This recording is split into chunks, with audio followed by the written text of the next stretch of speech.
and polished a few phrases for better English flow. Part 1. Adapted novel content. I found a woman on the side of the road, poisoned and delirious. She clung to my neck, pulling me down, and we spent the night tangled together in a feverish haze. I knew exactly who she was, of course. She was the only female arch-valkyrie in the High Citadel.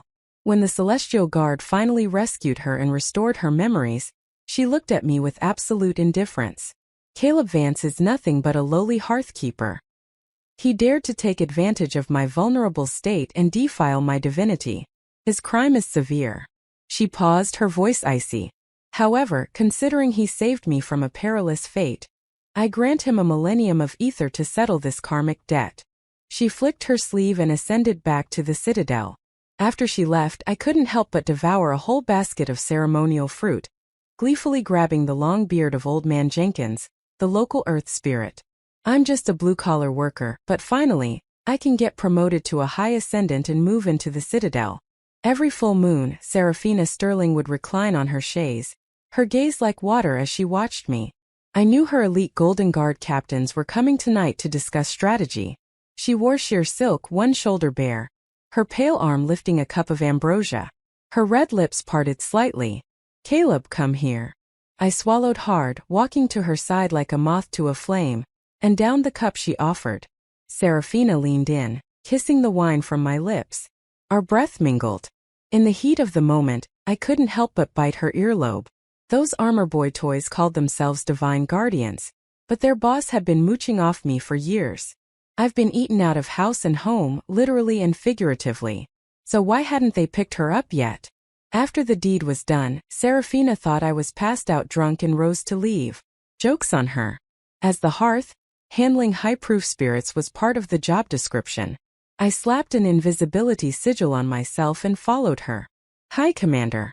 We have informed the Oracle of your temporary power loss. The elixir is ready. You will recover shortly." A pause. "As for this hearthkeeper, how shall we dispose of him?" I heard Seraphina's voice, cold and devoid of emotion. "He is nothing but a lowly hearthkeeper. He dared to take advantage.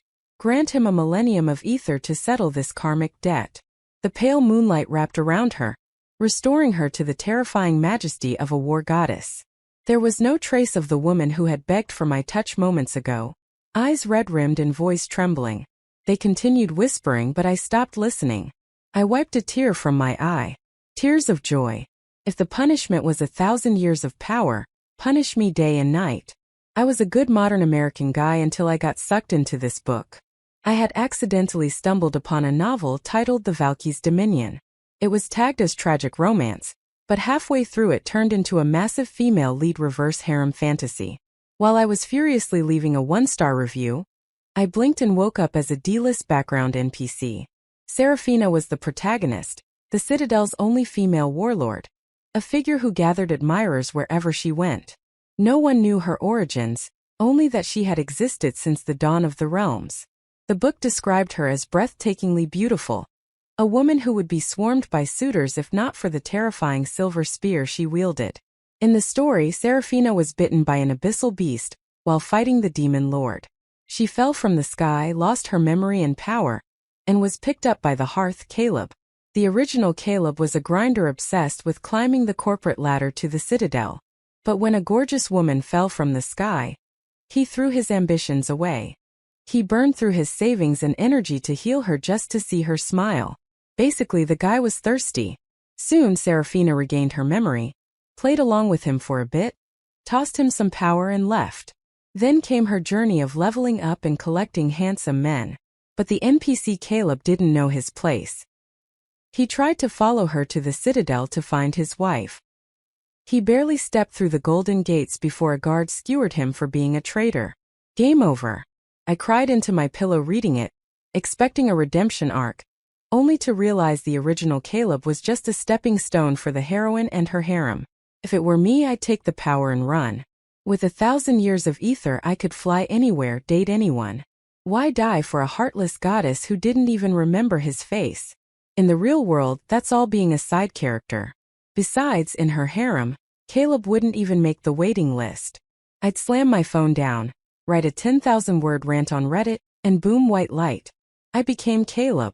So when the sky turned black and lightning tore through the clouds, I was hiding in the local shrine, gossiping with Old Man Jenkins and eating his tribute fruit without a shred of guilt. The next second, a body crashed through the roof and landed in front of me. Jenkins, having seen everything, brushed the dust off the person's face, yelled, "It's the war goddess," and vanished into the ground, shouting that she started it. Fate really wanted us to meet. I looked closely at the figure in the rubble. The book's description was too modest. Loose dark hair, trembling lashes, bitten lip, and bruises blooming on her skin. Audacious goddess messing with my zen. I pinched my thigh hard, threw her over my shoulder and muttered, "Career first. Focus on a career." Seraphina's lashes fluttered. She opened her eyes. I shoved my face into her view, grinning like a used car salesman. "Miss, you're awake. I saved you. Where is this? Who am I?" She blinked, looking around my cabin. "This is my house. I found you injured nearby. I'm the hearthkeeper, Caleb. I saved you. It cost me 90% of my power." Seraphina nodded. She was probably still groggy. I repeated that I was her savior several times, but she didn't react. I coughed loudly. If you hadn't woken up, I might have had to use the last of my essence. I hadn't, of course. I used maybe a century's worth. The rest I scammed off Old Man Jenkins, but I had to sell the narrative. Seraphina swayed, her eyes widening as she grabbed my hands. "Really? How can I repay you? I have no home, no money. I only have this body." Cough cough. I choked on my own spit. Typical reverse her protagonist. The repayment trope was right on schedule. Only this body can do work. Laundry, cooking, I can do it all, she finished. I rubbed my nose, embarrassed. My bad. Amnesiac Seraphina was innocent and kind. I wasn't a total scumbag. I just hoped that after I healed her, she'd remember my dedication and tip me extra ether. We lived in a cabin for a while. I thought the plot would follow the book. But one night Seraphina climbed into my bed. She peeled back the covers, her hair cascading like a waterfall, and wrapped her arms around my neck. The next second she was kissing me fiercely. My 2 lifetimes of bachelorhood ended right there. But as I shivered, I thought, "Hi, Commander. If you get your memory back, please remember you forced me. I didn't harass you. Initially, I just wanted to nurse her back to health. But one thing led to another. Even without her power, her divine scent attracted every monster within 10 miles. They all wanted to bite the goddess. Poor amnesiac Seraphina was a total damsel. She'd giggle and pull a monster's whiskers instead of running. As a low-level hearth, I spent my days screaming internally while dragging her out of monsters' jaws. I wouldn't admit I was too weak to fight them. Every time she'd curl in my arms, eyes full of adoration, sobbing, "Thank you, Lord Caleb." Until one escape. A greater beast poisoned her with a potent aphrodisiac. Normally, a god could resist it, but the beast had forced gallons of the stuff down her throat. When I found her, she was delirious, eyes red, grabbing my hand and pressing it to her stomach. "Lord Caleb, it hurts. Rub it." Her voice trembled. I swallowed hard, my face burning. Career first. Career first. I pulled my hand away and buried my head in the stove, ignoring her cries of, "I need you. I need you." Good Lord, I was a law-abiding citizen. If Seraphina regained her memories and found out I took advantage of her vulnerable state to ruin her purity, she'd probably hang my corpse from the Golden Gates. I flinched at the thought, but she was already barefoot, stumbling toward me. If I didn't help her, the energy buildup would kill her. I gritted my teeth. Fortune favors the bold. If my sugar mommy died, I'd get nothing. I materialized in front of her, and she immediately sealed my mouth with hers. We spent the night entangled, her wet whispers of "Caleb, Caleb" filling my ears. Ever since that night, it was like a switch flipped. Having tasted the forbidden fruit, she couldn't get enough. She would blink those big eyes, mimicking that night, whining softly about a stomach ache and asking for a rub. I kept my eyes on the floor, chanting career first under my breath. It wasn't that I couldn't perform. I just couldn't afford the consequences. Who knew an aphrodisiac would unlock her reverse harem protagonist appetites early? One night, she poured several jugs of strong liquor down my throat and crawled into my bed, straddling me, insisting she needed to take care of me. Indeed, in a reverse harem novel, care meant something very specific. I sighed. Honestly, the original Caleb was just an NPC. Compared to the muscle-bound golden guards or the handsome fox spirits of the Citadel, I was nothing. I was just a convenient tool. A momentary distraction for the supreme war goddess. Thinking this, I stopped resisting and flipped her over. I needed to have the self-awareness of a tool. Maybe she'd tip me well later. Of course, her stamina was ridiculous, but we fell into a rhythm that felt like a real marriage. During the day, I'd visit villagers, exorcising minor bad luck for snacks. Seraphina hated being apart from me. She'd pout and drag on my arm. She loved playing immortal wife, walking hand in hand through the market, leaning on my shoulder, begging for a wooden charm, even leaving a hickey on my neck regardless of the stares. The neighborhood gossip pointed fingers, but old man Jenkins just laughed, calling me the warlord's husband, saying he didn't need repair money for his shrine, just a wedding red envelope. I told him the truth. When she gets her memory back, I'm skipping town. So the morning she stared at me with ice-cold eyes and threw the wooden charm on the floor, I knew she was the war goddess again. During the day, she recoiled from my touch. At night, she rolled herself into a burrito and banished me to the guest room, warning me to watch my limbs. I had a moment of delusion. Could we stay in this village? But her glare told me that saying my name was like gargling sewage to her. Phoenix, heartless woman. Once I get my power, I'll travel the world. There are plenty of fish in the sea. Sadly, her power hadn't fully returned, likely fearing the demon lord's detection, so we were stuck together. She occasionally had to sleep with me to stabilize her energy. She'd lie there, body trembling with pleasure, but face like stone, acting like she was enduring torture. Lady, just knock me out if you hate it so much. When she finally left one night, I followed. The next morning she was gone. I walked out to find her decked in celestial armor, surrounded by the Golden Legion. The soldiers knelt, shouting, "Welcome back, High Commander." The sheer pressure of their aura forced me to my knees. I clutched the wooden charm. I tried to retreat to the cabin, but she saw me. She waved a hand, dragging me forward. The pressure crushed my chest. Was she trying to kill me? Scumbag. We had 100 days of marriage, and you can't spare my life. I slammed my forehead into the dirt. Welcome, High Commander. I didn't dare look up. Caleb, you a mere hearth dared to defile me. But considering you saved my life, I grant you a millennium of ether to end this karmic debt. I wept with joy, wiping my eyes, suppressing the weird ache in my heart. Thank you for sparing my life. I promise to avoid you forever. I won't dirty your eyes. Silence. I looked up, grinning like an idiot. She huffed, tapped my forehead, and a massive surge of power infused with her scent flooded me. It was too much. I passed out. Vaguely, I saw her fly away without looking back. The wooden charm lay in the dirt before my eyes. Like me, it was trash compared to the divine. I was stupid to catch feelings. Dr. Vance, do you think my wife can conceive? A gargoyle spirit and his fox shifter wife looked at me anxiously. I stroked my fake beard, checking her pulse. Difficult. Very difficult. The gargoyle slid a gold bar across the table. I squinted. I've never seen a case like this. Another gold bar. However, since you came to me, I will do my absolute best. I swept the gold into my pocket and handed them a black pill. It was just a condensed vitamin ball with a drop of ether, but it worked wonders. It had been 100 years since Seraphina left. With my new power, I ascended to the Citadel but kept a low profile as a freelance immortal. I visited the Moon Palace to check out the scenery, sneaked into the demon realm for booze, and opened an infertility clinic on the border of the realms. The black pill business was booming. The border was chaotic, but the low lives were friendly. I was biting a gold ingot to test its purity when the snake spirit next door leaned over. Dr. Vance, did you hear? The war goddess killed the demon lord a few days ago.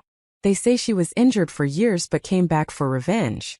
Now the demon realm has surrendered, and all the incubi are begging to join her. I pocketed the gold. The plot was moving fast. She'd conquered the world and was now building her empire. Depressing. I tossed the snake spirit back into a shop and lounged in my chair. Doctor, consult not open. I'm rich. I make my own hours. I can pay 3 boxes of gold. I scrambled up. Who hates money? I grabbed the patient's wrist. Why didn't your husband come? This takes 2 to... He's here. A cool, familiar voice said. I looked up. A stunning, familiar face smiled at me. Holy crap. I grabbed my money bag to run, but she clamped a hand on my arm. Dr. Vance took my money and now he wants to run. She raised an eyebrow. Run. Yes. Hi, Commander. If he can't get pregnant, it's probably because you have 3,000 boyfriends. What can a quack like me do? Serafina smiled terrifyingly. My legs turned to jelly. I sat back down and took her pulse. She tapped the table. Caleb, long time no see. Did you think I was a ghost? No. Just so happy to see you. I forgot my manners. I wiped sweat from my forehead. Her eyes scanned me like I was a piece of meat. After a moment, she asked, what is the diagnosis? What was I supposed to say? As my brain scrambled for a lie, Serafina reached out and slowly caressed my cheek. I squeezed my eyes shut. 100 years ago, I had a husband. Unfortunately, he was a liar, she whispered.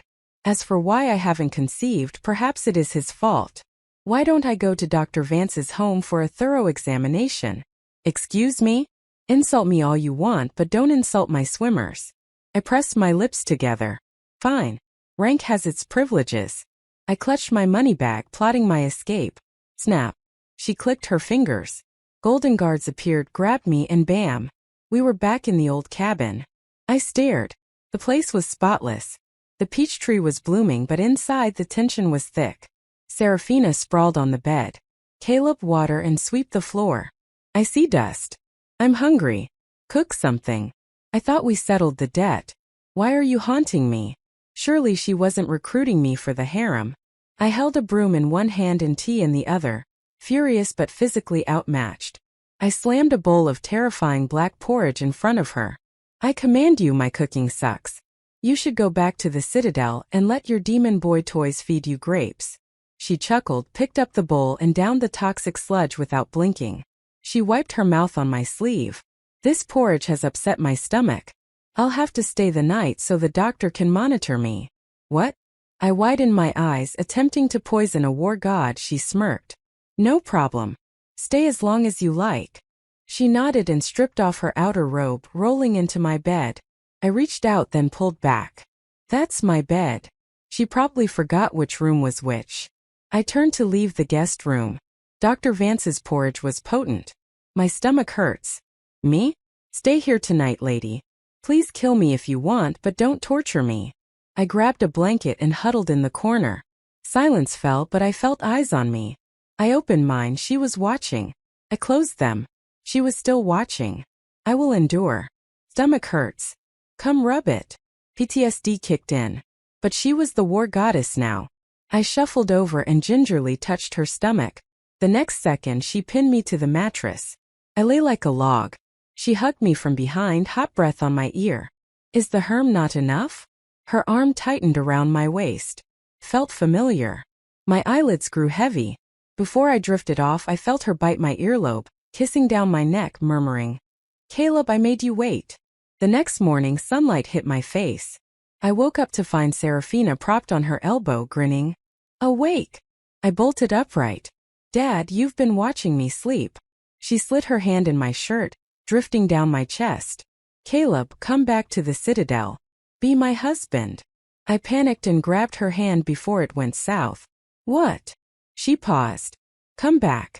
There's a government vacancy. Pays well. Pays well. My ears perked up. She suppressed a smile. Very domestic of you. The weaver's red strings are tangled. We need to attempt to untie them. Great benefits. Much safer than being a quack doctor. I looked at her suspiciously. Why me? Maybe because she almost killed me when she recovered her memories. She continued. Besides, I ate your porridge. I need to keep you close in case I die. That sounded like her. She just wanted to mess with me. But the money, being a freelancer, was unstable, and having a goddess owe you favors was good leverage. Tie this string to your wrist. That's lesson 1. The weaver, an old man with a moon-shaped face, handed me a red cord. I tied it and knotted it tight. A red light flashed and the knot vanished. Did I pass probation? I asked, waving my wrist.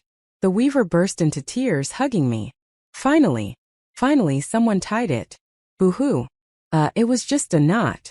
He shoved a box of jewels into my hands. Congratulations. Wedding, bonus signing bonus. I opened the box. Gold gems score. Serafina had dumped me here immediately. The weaver looked at me with pity but kept me on. It was good to have connections. I spent my days untangling fate threads. High salary, easy work. One day, I walked out of the weaver's palace and saw Serafina waiting, smiling. I prepared about my sugar mommy, but she hugged me tight. Hey, not in public. One of your harem members might stab me. I pushed her away. The junior clerks were whispering. She scattered rose petals with a wave and teleported us to the war god's palace. The guards knelt. Congratulations on the wedding. You got married? I asked. She just smiled. Maids rushed out. Congratulations, master. The feast is ready. I pointed at myself. She took my arm. Husband, let's go in. I clutched my robes. I'm not your husband. The maids giggled. Master, change into the robes. The High Commander's red string sat at the weaver's for 1,000 years. No one dared touch it. You tied it yourself. It can't be removed. I rolled my eyes back, nearly fainting. I was an upstanding, law-abiding citizen. How'd I get scammed into a marriage? They forced me into red wedding robes. You get Serafina? I yelled. She walked in wearing matching red. Husband, don't rush. We'll drink the wine soon. She looked soft, radiant, almost domesticated. If we were alone, she'd probably be cuddling me. Honey trap, I shouted. You tricked me. You lured me here to tie your red string. Serafina shook her head, walking slowly toward me. Husband, how can you say that? You tie the string yourself. Did you not eagerly seek to marry me? Slander, gaslighting. When did I ever actively seek to marry her? No wonder the weaver and those little cherubs looked at me with such meaningful grins. It was my own greed for money that sold me out. Serafina stepped forward, wrapping her arms around my waist. She blew gently into my ear, then stood on tiptoes to nibble at my neck. The maids covered their blushing faces and scampered out. Look at this loose behavior. Who knew how many handsome men in this palace she'd married before? How many people had she called husband? A pang of jealousy hit me. If I really married her, wouldn't I be fighting for attention every day? Would I have to fake faint or stage dramatic poisoning attempts just to compete with her demon boy toys? I would probably end up pushing Serafina into a pond out of spite. I pushed her away, enunciating every word. I do not want to marry you. The moment the words left my mouth, her eyelashes fluttered. Her face went pale, contorted as if in immense pain. She gripped my wrist, revealing the glowing red string. Do you know this string cannot be removed? Once worn, we must marry. There was a tremor of tears in her voice. I gritted my teeth, turning my head away, refusing to look at her. Suddenly, a gale-force wind erupted around her. Outside, thunder roared and lightning cracked. The peaceful sky of the citadel turned pitch black. Serafina reached out, pinching my jaw, forcing me to look at her. I stared into her scarlet eyes. I was terrified, but I stubbornly shot back. But I don't want to. Serafina squeezed her eyes shut. A single tear rolled down her cheek. My heart gave a sharp, painful throb. I wanted to say something else, but in the next second, she couldn't hold it back anymore. She coughed up a mouthful of blood and collapsed to the floor. Caught her. Her red wedding robe was already soaked in blood. The color had hidden it until now. This wasn't a pity ploy. She leaned close to my ear, whispering deliriously, No, no, you have to marry me. Maids were rushing in from outside, but Serafina gripped my hand in a death lock, refusing to let go until she lost consciousness. I leaned against the pillar outside the chamber. Divine healers and maids rushed in and out. From their whispers, I gathered she had been critically injured for a long time. But if she was injured, why go to the border to find me? Why force a marriage when she could barely stand? And how could the invincible war goddess be hurt this badly? A healer stepped out. I grabbed his sleeve. How did the High Commander get hurt? Perhaps because I was the cause of a relapse. The healer rolled his eyes at me. Consort, the commander has been fighting the demon lord for 100 years. She took countless injuries. She killed the demon lord recently, but was gravely wounded. She barely managed to get out of bed before running off to the border to find you. Do you think she had time to heal? The healer's voice was full of resentment. You need to bite me. I swallowed. Didn't she have time to recruit a harem of demon lovers? The healer turned purple with rage. His beard practically flew up. Rumors. Filthy rumors. Our commander is chaste. There hasn't been a man in this palace for centuries. Aside from old staffers, she ignores everyone. You reject a woman like her. You need your eyes checked. I laughed awkwardly. I had misunderstood her. My heart was pounding against my ribs. A strange joy was trying to break through the guilt. But if she sought me out despite her injuries, why was she so cold today? She regained her memories. I decided to ask. We needed to clear the air. I sat by the bed watching her sleep. Without the makeup, she looked pale and fragile, brows furrowed in a nightmare. I reached out to smooth her forehead. What are you thinking, Sarah? If you like me, why be so cold? If you don't, why risk your life to find me? Did she really spend 100 years cleaning that cabin I never returned to? I traced her eyes, her nose, her lips. Suddenly, she caught my finger in her mouth. She swirled her tongue around it. My face instantly boiled. I tried to pull back, but she grabbed my wrist. So, have you learned how to be a husband yet? I felt wronged. You were pretending to be asleep. You lied to me again. Serafina didn't get angry. She laughed softly, pulled me down, and wrapped herself around me like an octopus, resting her head on my shoulder. Husband, if you have grievances, I can explain. She reached under her pillow and pulled something out. It was the wooden charm I had thrown away in the dirt a century ago. You like me.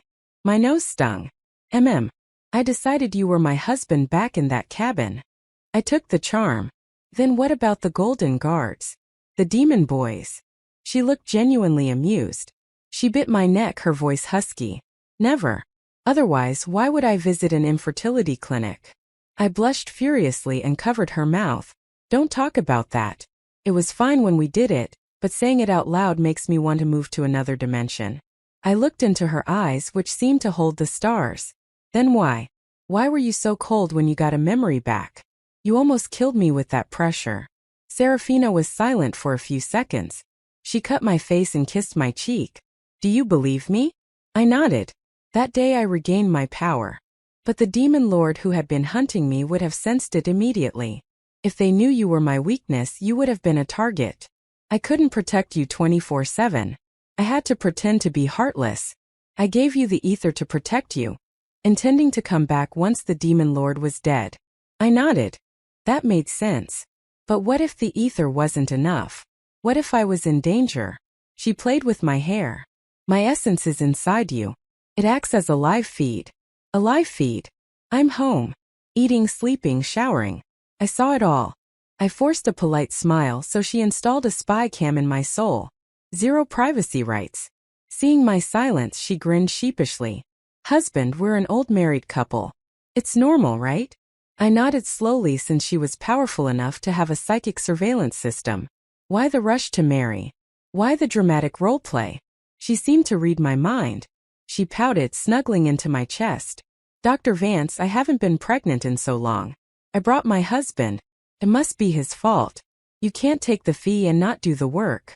The next second, she tackled me onto the mattress. Epilogue, I am Serafina Sterling, High Commander of the Citadel. Before I met Caleb, my only purpose was protecting the realms. I never thought I'd marry. That day, I fell from the sky and was saved by a lowly hearthkeeper. When I regained my memories, I realized I had lost my purity to him. We had lived as man and wife. I was furious, but without my full power, I had to hide from the demon lord. I kicked him out of bed, but watching the light fade from his eyes hurt my heart. I couldn't love a mere spirit, could I? He had no status, no power. I could crush him with a pinky, but my eyes kept following him, chopping wood, cooking, bringing me water. The thought took root. Maybe staying like this isn't so bad. When my legion found me, I had to make a choice. I threw away the charm to push him away. I spoke cruel words to save him. I wanted both my duty and my love. But at that moment, I had to sacrifice Caleb's feelings to save his life. I gave him a millennium of my own essence. My lieutenants argued against it, warning I wouldn't be strong enough to fight the demon lord. But I'd already broken his heart. I couldn't let him be defenseless. I needed to watch over him always. Later I went back for the charm.